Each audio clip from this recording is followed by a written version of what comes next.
Uma palavra para descrever a Esquadrilha da Fumaça, na minha opinião, é emocionante. Porque não tem como você ver uma acrobacia, você vê um cruzamento de aeronaves, você vê um voo que a gente simula os pássaros, digamos assim, sem trazer uma emoção.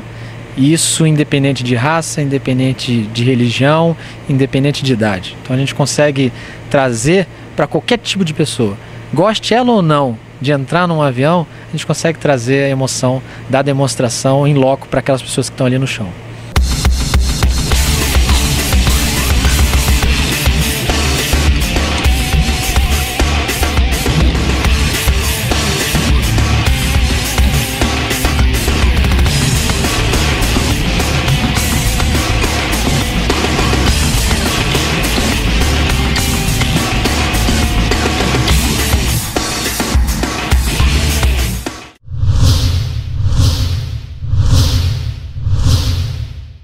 As manobras são executadas a mais de 450 km por hora, com uma precisão milimétrica.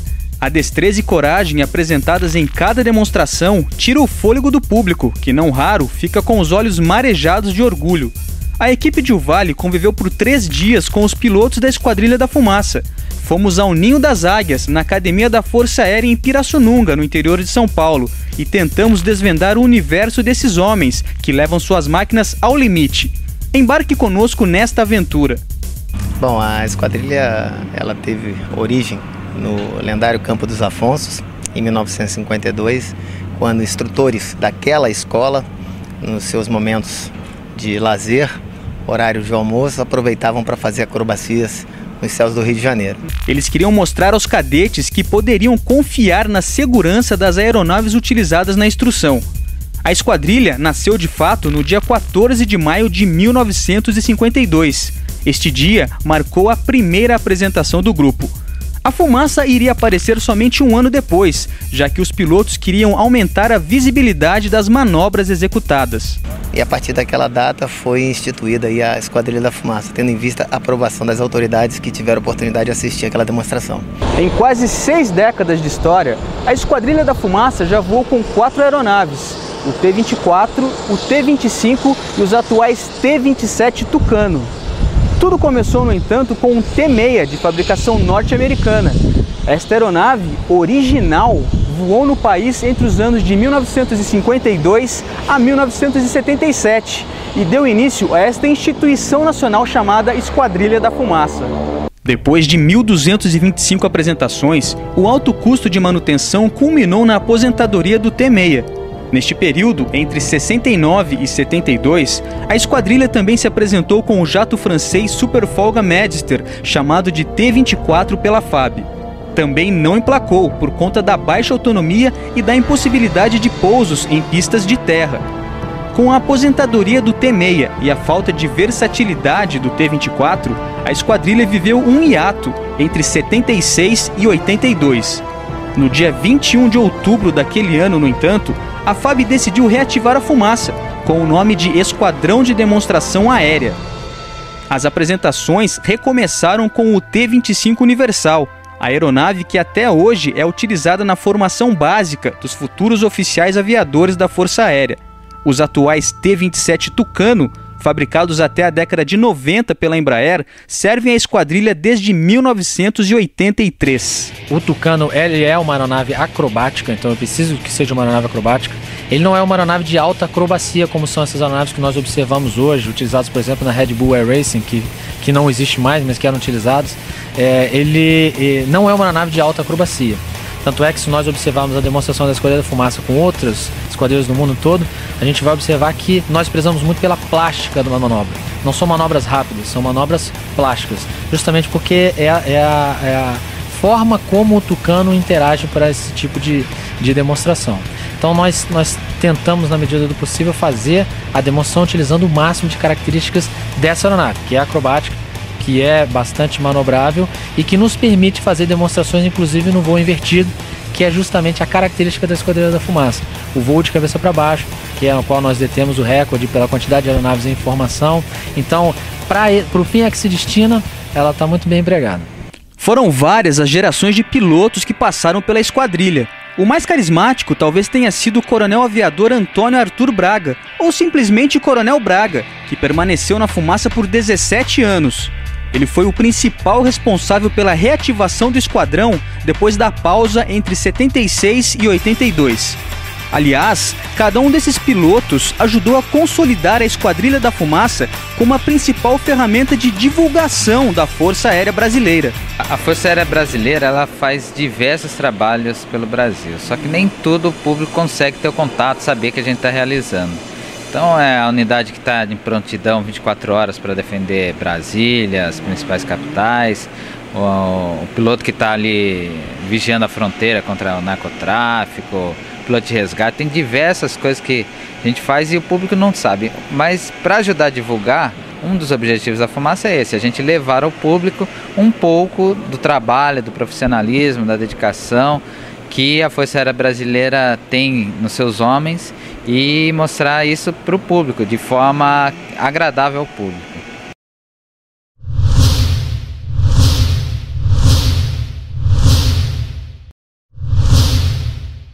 Na verdade, a gente não procura ficar inventando, ou melhor, a gente não inventa. A gente inventa assim, cria no chão.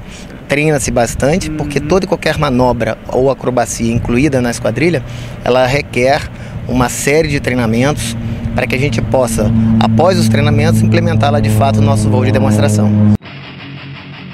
No chão firme, quem assiste às demonstrações da Esquadrilha da Fumaça perde o fôlego. Dentro do cockpit, a pressão exercida sobre o corpo é brutal. Basta observar as expressões do Tenente Coronel Esteves no comando da aeronave.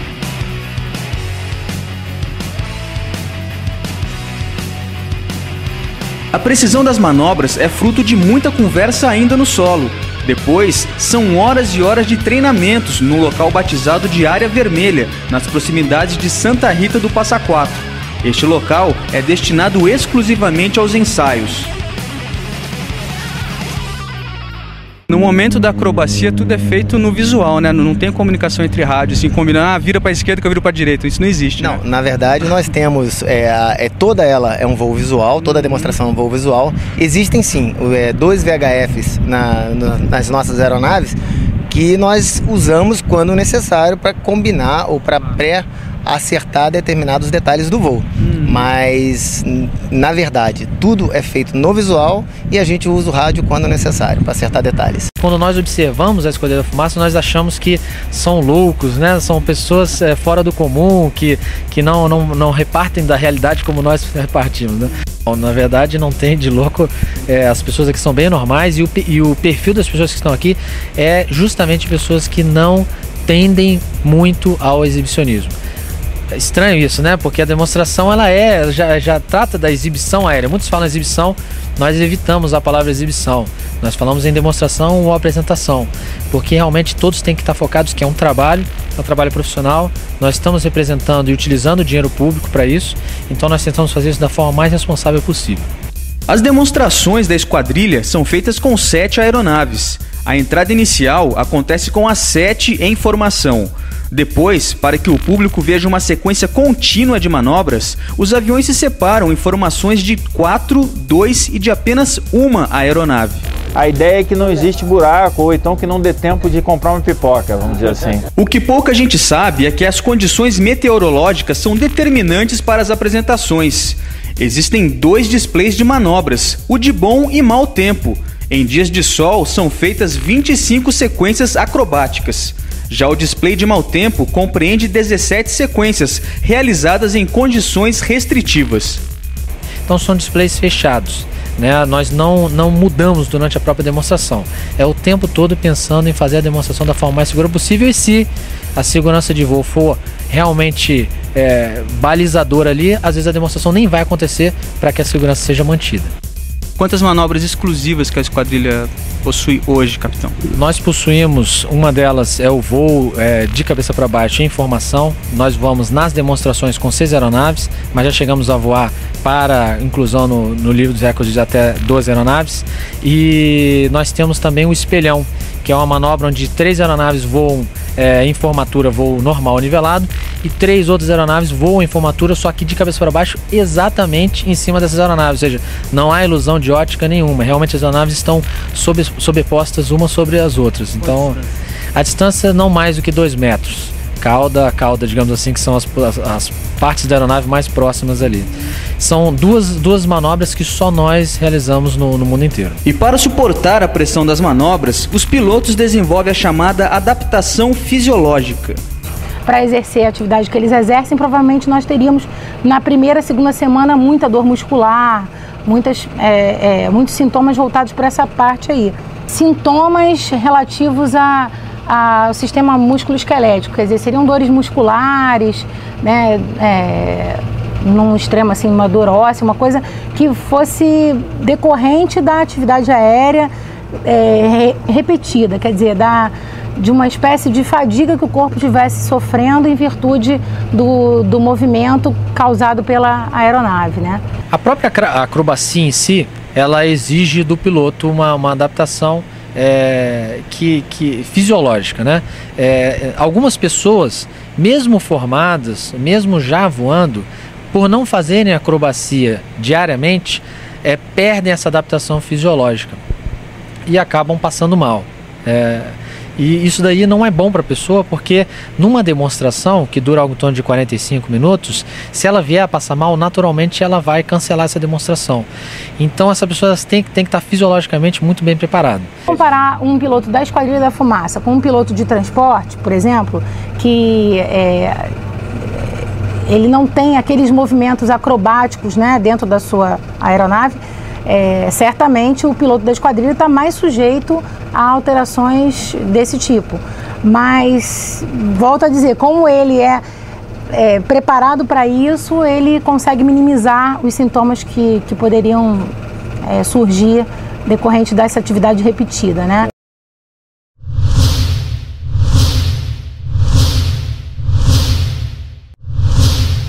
A fumaça, na verdade, é um óleo mineral, um óleo de composição mineral, onde fica armazenado num tanquinho que fica no nosso bagageiro da aeronave.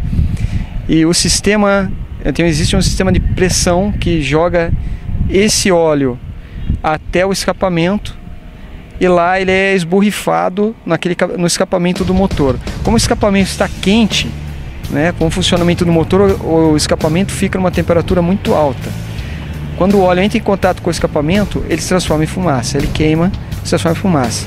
A introdução da fumaça nas demonstrações da esquadrilha aconteceu somente 1 ano depois de sua criação. Na época, o então tenente Domenech viu uma aeronave riscando o céu do Colorado, nos Estados Unidos, e decidiu colocar o efeito durante a apresentação dos cambalhoteiros, apelido dado aos primeiros pilotos do esquadrão. A primeira tentativa, que foi a instalação de uma bomba em um dos T-6, não deu certo. Insistente, Domenech viu mais tarde um avião na praia de Ipanema que escrevia com fumaça. Ele não pensou 2 vezes, correu atrás do piloto e pediu informações. Seguindo as orientações, ele e alguns mecânicos desenvolveram a base do sistema que até hoje é utilizado pelas aeronaves da esquadrilha. A quantidade do tanque, ela se esgota dentro de 13 a 15 minutos. Então, se vocês puderem observar numa demonstração da Esquadrilha da Fumaça, ela não é utilizada constantemente, porque existe uma variação entre as aeronaves que se apresentam, né, que estão ali no momento fazendo a sua acrobacia. Então, esses intervalos das alternâncias das aeronaves, eles desligam a fumaça, ela não fica constantemente ligada, né? Ela só é ligada durante aquela passagem de demonstração, que no final cada aeronave vai totalizar aí aproximadamente os 13 a 15 minutos de utilização da fumaça. Preocupada com o meio ambiente, a esquadrilha estuda substituir o óleo mineral pelo biodegradável. Tudo isso para reduzir o impacto ambiental. Os testes com o novo material devem começar em breve.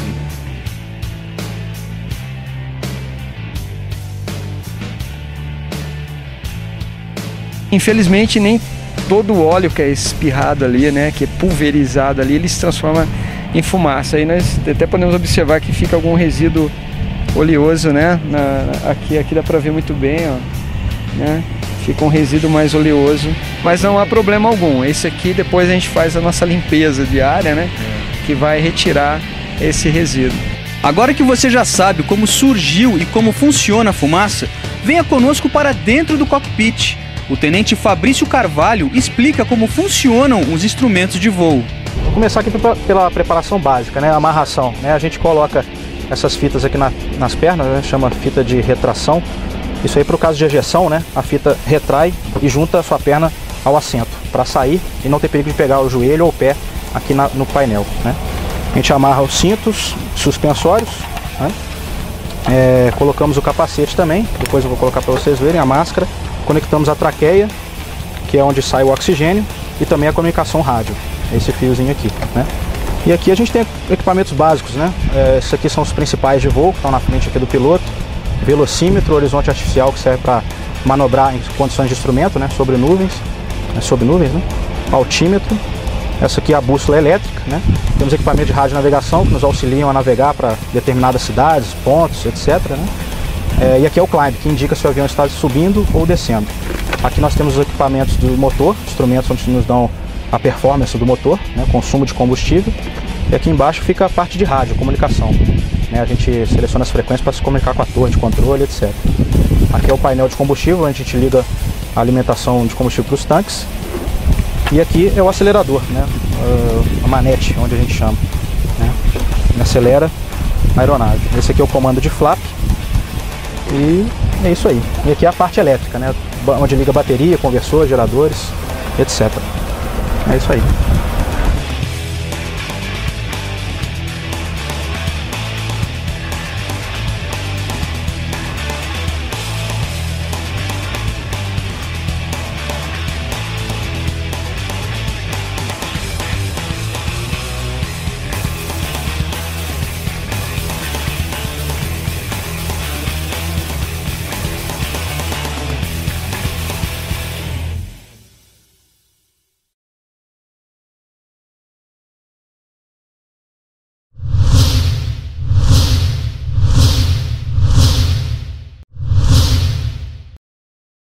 Eu tinha consciência que o meu avião tinha essa missão, por assim dizer, de refazer ou modificar os hábitos de voo.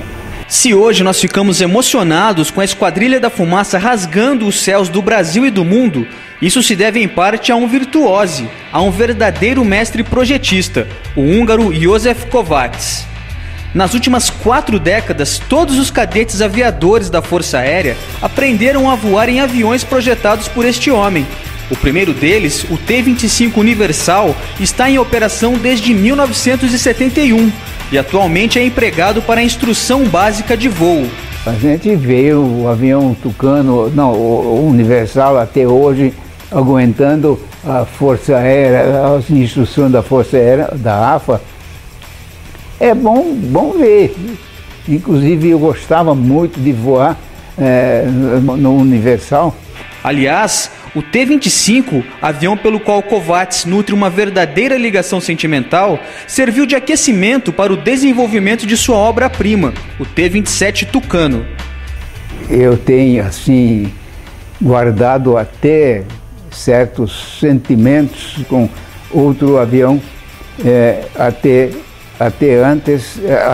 mais intenso do que o próprio Tucano, mas o Tucano obviamente é muito mais importante entre os produtos de indústria aeronáutica. Mas não pensem que foi fácil decolar com este último. A obstinação de Kovács e de outros visionários da década de 70 do século passado foi fundamental para que o Tucano literalmente deixasse a prancheta e ganhasse os céus de todo o planeta. Ninguém queria aceitar essa ideia. Achavam que um treinador turboprop não daria certo. E durante longos anos não acontecia mais nada. Portanto, não só aqui no Brasil, mas na Europa também, as autoridades não aceitavam muito fácil a ideia de ter um avião treinamento primário básico turbinado. Até que, numa certa época, já depois de virada de 70, portanto, 10 anos passando, virado dos anos 70 a 71, eu, pelo menos, concluí pelas conversas de autoridades, inclusive entre eles até ministro, que nós não tínhamos nenhuma chance de ter um contrato financiado para desenvolvimento desse tipo de avião. Com tantos empecilhos, Kovács quase desistiu do projeto. Tinha uma resistência, achavam vários motivos ligados à turbina, reações de potência direto na hélice, portanto, empuxo direto, lento, mais lento do que motor a pistão, essas coisas, mas isso tudo a tecnologia venceu, enfim, tinha que quebrar paradigma, não tem outro jeito. Ele, no entanto, percebeu que poderia ter a chance de concretizar o projeto quando se transferiu da Neiva para a Embraer. De qualquer modo, eu continuei insistindo ainda. De 74 que eu fui para a Embraer, a essas alturas a Embraer já tinha mais de 2.000 funcionários, e somente em 78, 77, um finzinho de 77, início de 78, é que acabou aparecendo a chance, uma luz verde no fim do túnel, de que as autoridades, particularmente o Ministério da Aeronáutica, permitia ou concordava e aceitava a ideia de ter um treinador turboprop. Quer dizer, em 1 ano e meio nós tivemos que fazer um programa complexo, trabalhoso e numa forma como deve ser feito uma empresa que pretende produzir esse produto. Quer dizer, não é uma construção amador. O primeiro voo oficial do Tucano aconteceu no dia 19 de agosto de 1980. O avião revolucionou o projeto aeronáutico de aeronave de treinamento. Foram produzidas mais de 600 unidades e, ao todo, 15 forças aéreas de vários países operam ou operaram o Tucano. Na verdade, todo e qualquer momento dentro do cockpit do Tucano é marcante. Para quem gosta, é maravilhoso. É um momento ímpar, não tem igual, né? Eu malhei em ferro frio durante 17 anos para poder fazer o Tucano. Não é orgulho, isso é paixão de voar. Não tem como explicar.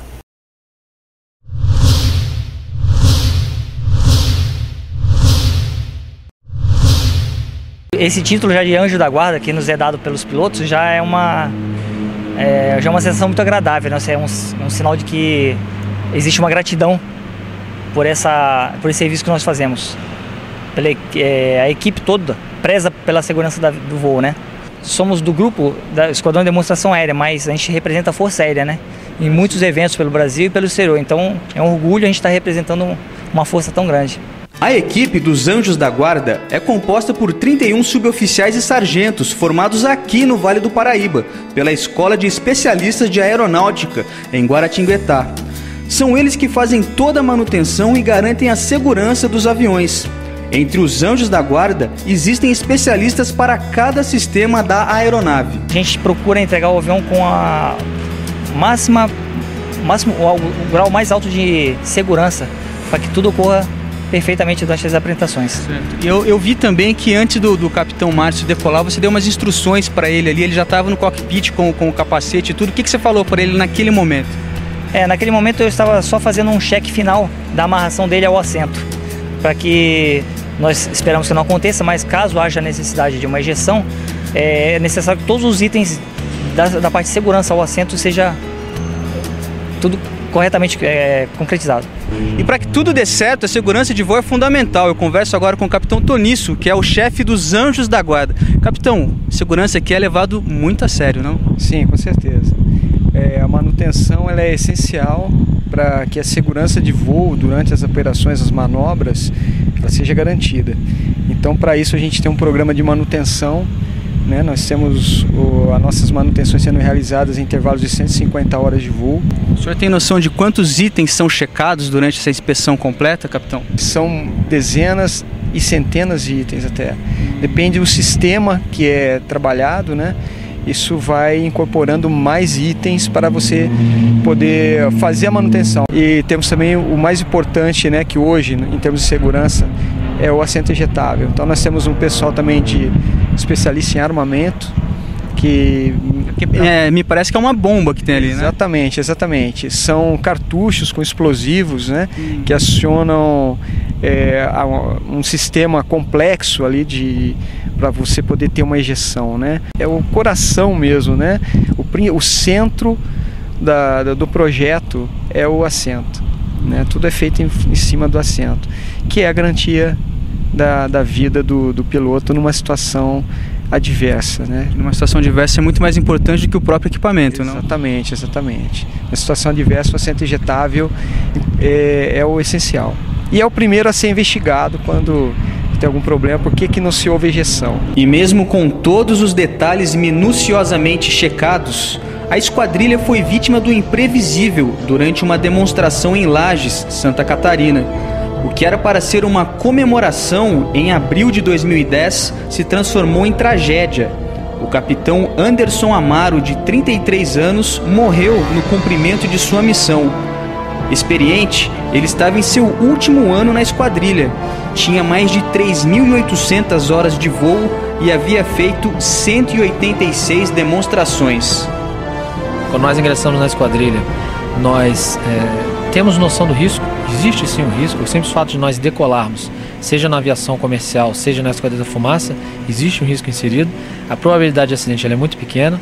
Só para vocês terem uma ideia, antes desse acidente, a Esquadrilha da Fumaça já estava há praticamente 15 anos sem nenhum acidente fatal.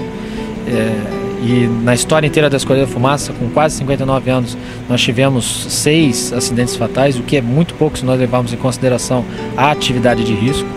E a verdade é que nós não estamos preparados para esse tipo de situação. Acho que ninguém estaria preparado, não tem como existir a preparação para isso. Naturalmente, depois que aconteceu o acidente, nós fechamos o esquadrão para reflexão do que realmente tinha acontecido, sem procurar culpados, sem procurar... A intenção não é essa, é só procurar os fatores contribuintes, o que pode ter levado ao acidente, e procuramos ficar mais conscientes. Mas a grande verdade é que nós não poderíamos deixar de fazer a demonstração aérea depois do acidente, porque... por 2 motivos principais. O próprio piloto que faleceu, Anderson Amaro, que era da minha turma, ele com certeza queria continuar o trabalho e gostava muito, e talvez, com certeza eu posso dizer que era um dos mais apaixonados pela Esquadrilha da Fumaça daquela equipe do ano de 2010, e porque o nosso trabalho ele é de representação e é um trabalho que gera muita felicidade e muita alegria. Então nós nos vimos numa situação complicada, mas conseguimos absorver e tirar um pouquinho das informações que nós recebemos para poder ganhar mais força, para se concentrar mais e para poder fazer um trabalho ainda mais forte depois daí. Então, eu acredito que hoje a Esquadrilha da Fumaça ela está mais forte, triste porque perdemos um amigo, mas mais forte para poder continuar fazendo o nosso trabalho.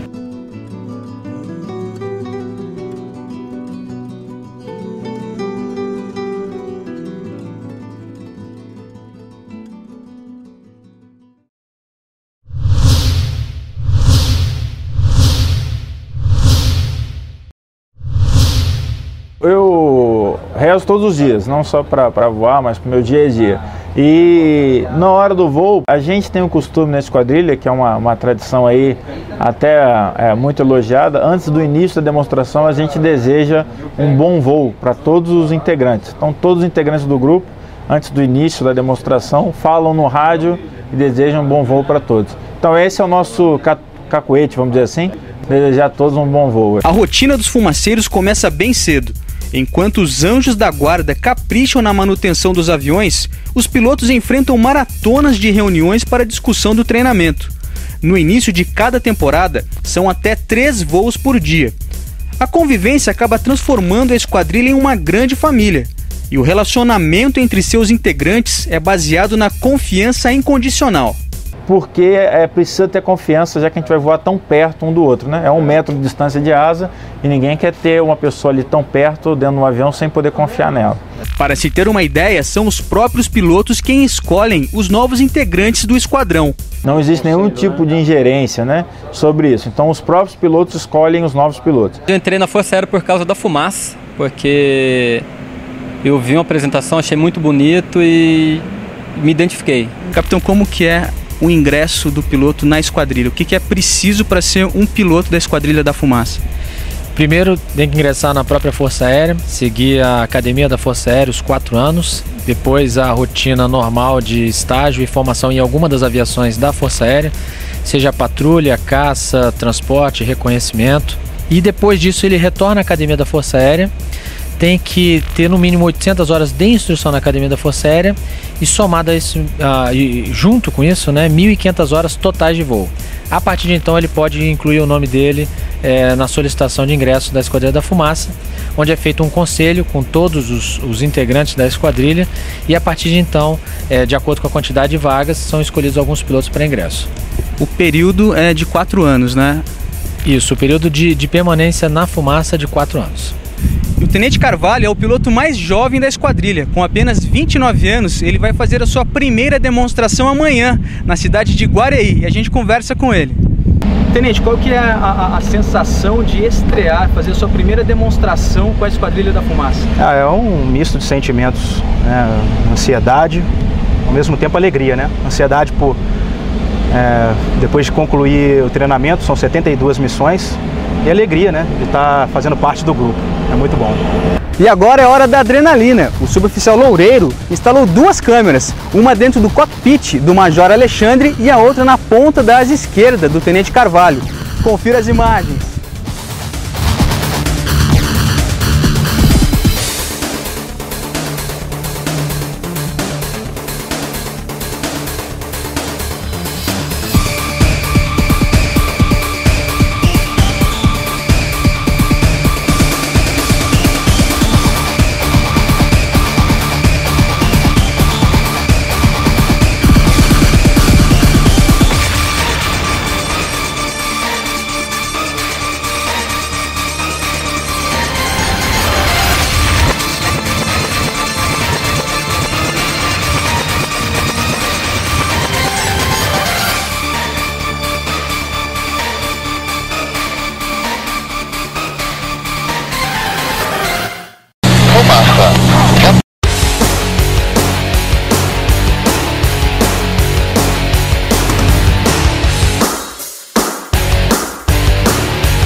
Tenente Carvalho, quais as primeiras palavras após uma estreia de fato e de sucesso na esquadrilha? Pode ser diferente, né? Muita alegria, né? Muita alegria mesmo. Graças a Deus correu tudo dentro da segurança, acho que é o mais importante. Estou muito feliz. A gente sente agora parte do time realmente, né? Muito bom. Espero que seja a primeira de muitas aí.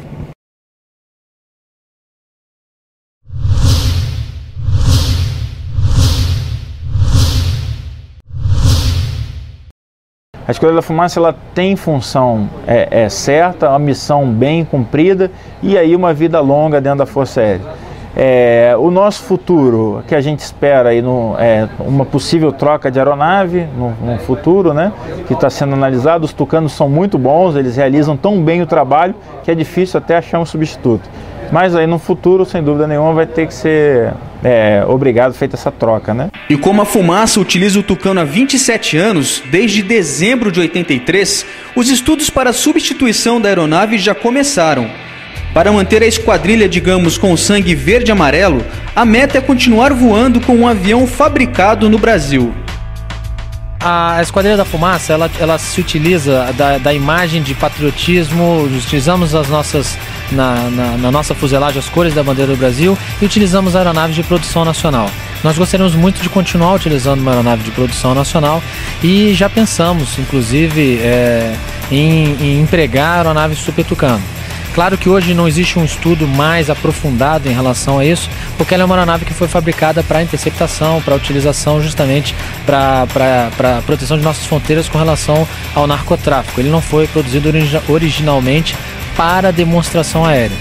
Mas eu acredito que se houver estudos futuros aí, quem sabe talvez aí nós não tenhamos ainda uma aeronave de produção nacional novamente sendo utilizada na Esquadrilha da Fumaça.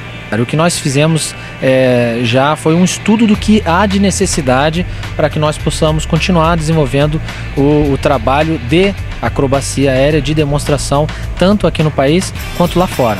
E a partir desses pré-requisitos é que podem ser analisados aí qual seria a futura aeronave da Esquadrilha da Fumaça. Outra novidade que o futuro reserva para a esquadrilha e também para nós brasileiros é que está cada vez mais próximo o dia em que uma mulher fará parte do esquadrão. E as primeiras mulheres pilotos que se formaram na Força Aérea se formaram no ano de 2006, né?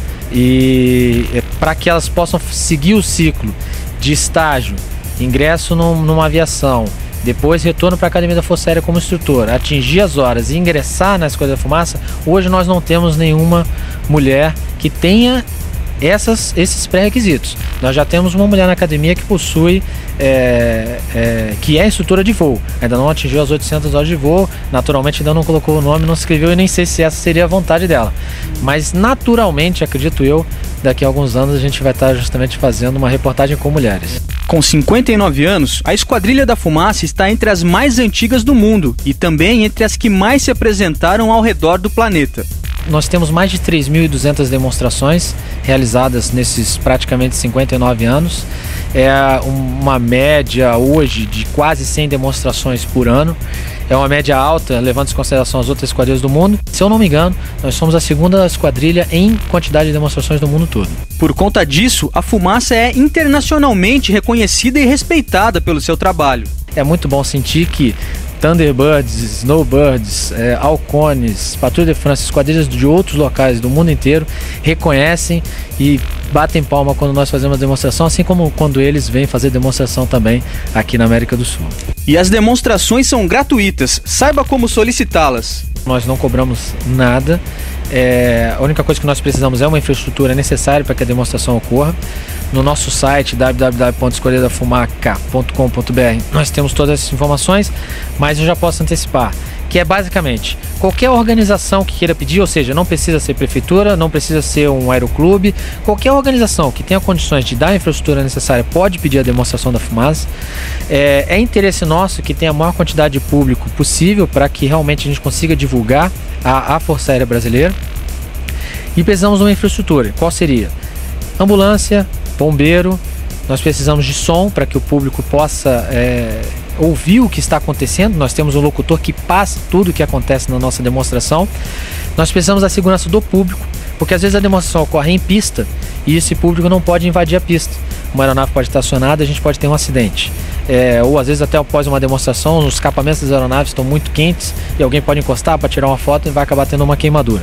Então precisa ter uma segurança. Segurança nas nossas aeronaves no período noturno, caso nós viemos a pernoitar. Então são pré-requisitos básicos para que a gente possa fazer a demonstração.